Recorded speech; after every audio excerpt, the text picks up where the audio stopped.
पिछले दिनों पिछले 10-12 दिन से एक मामला जस्टिस शेखर का काफ़ी सुर्खियों का विषय बना हुआ है, जहां एक तरफ 2 दिन पहले तमाम पेपर्स में यह हेडलाइन बनी कि जस्टिस शेखर को सुप्रीम कोर्ट के कोलिजियम ने बुलाया, उनकी फटकार लगाई, उनसे कहा गया कि इस तरह का बयान पब्लिक में जा करके आपको नहीं देना चाहिए, कोई एक्शन नहीं लिया गया। लेकिन वो भी सुर्खियां बनी और लोग बड़े खुश हुए, खासतौर से हमारे समाज के लोग भी, कि सुप्रीम कोर्ट ने बुला करके उसके खिलाफ लगाई है। लेकिन मैं आपको बताना चाहूँगा, उसके बावजूद इस जज की पब्लिकली ऐसे चिंटुओं से मिलने का सिलसिला लगातार जारी है। अब ये बात सामने आई है कि मुसलमानों के खिलाफ लगातार जहर उगलने वाला यति नरसिंहानंद सरस्वती जब महाकुंभ में इलाहाबाद पहुंचा, अपने जो उसको ज़मीन अलॉट की गई है उसको देखने के लिए, तो उसके बाद वो जस्टिस शेखर के घर पर पहुंचा।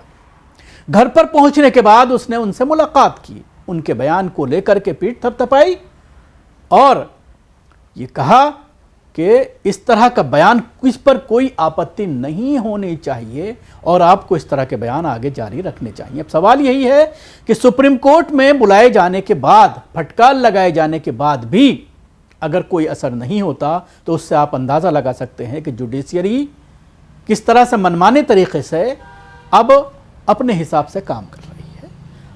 कोई लोअर कोर्ट या डिस्ट्रिक्ट कोर्ट का जज नहीं है, बल्कि हाई कोर्ट का जज है जस्टिस शेखर, और उसके ज़रिए एक ऐसे व्यक्ति से मुलाकात करना जिसको लेकर के सुप्रीम कोर्ट ने, जिसको फटकार लगाई थी जब उसने बयानबाजी की थी इस्लाम के खिलाफ और उससे माफ़ी मंगवाई गई थी, उसके साथ ही कई महीने के लिए उसका बयानबाजी ये पूरी बंद हो गई थी। लेकिन अब दोबारा से ये बिल से बाहर आ गया है और लगातार मुसलमानों के खिलाफ जहर उगल रहा है। ऐसे शख्स को जस्टिस शेखर अपने घर पर बुलाते हैं। जाहिर सी बात है, ये जज के विवेक पर निर्भर करता है कि वो किससे मुलाकात करे, किससे नहीं करे।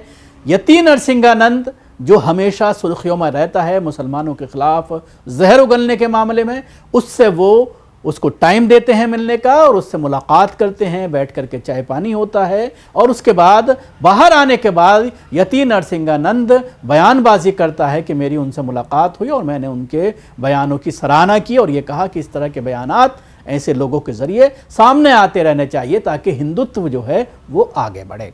तो सवाल यही है कि अपने विवादों की वजह से सुर्खियों में रहने वाला जूना अखाड़े का महामंडलेश्वर स्वामी यति नरसिंहानंद भी प्रयागराज कुंभ मेले पहुंच गया है। महारेश्वर यति नरसिंहानंद ने आज महाकुंभ में लगने जा रहे अपने शिविर का भूमि पूजन किया।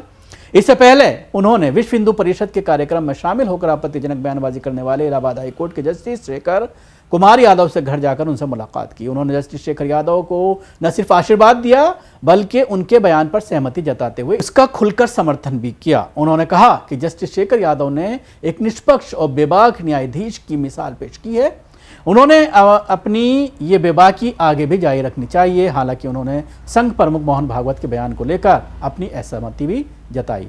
अपनी शिविर के भूमि पूजन के बाद महामल्लेश्वर स्वामी यति नरसिंहानंद ने न्यूज़ से बात की, जिसमें एक्सक्लूसिव बातचीत में जस्टिस शेखर यादव ने कुछ भी गलत नहीं कहा। ये कहा उनके मुताबिक न्यायाधीश को हमेशा निष्पक्ष और निर्भीक होना चाहिए, इसमें सच बोलने और सही फैसला देने का साहस होना चाहिए।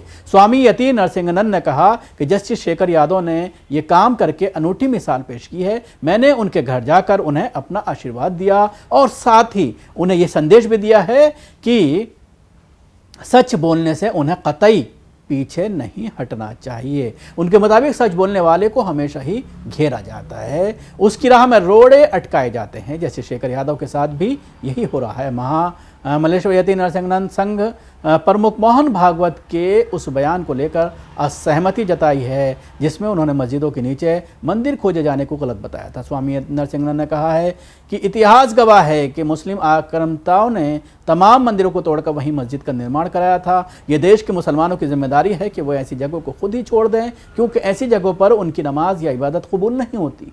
ऐसी जगहों पर अपने मंदिर खोजना कतई गलत नहीं होता है।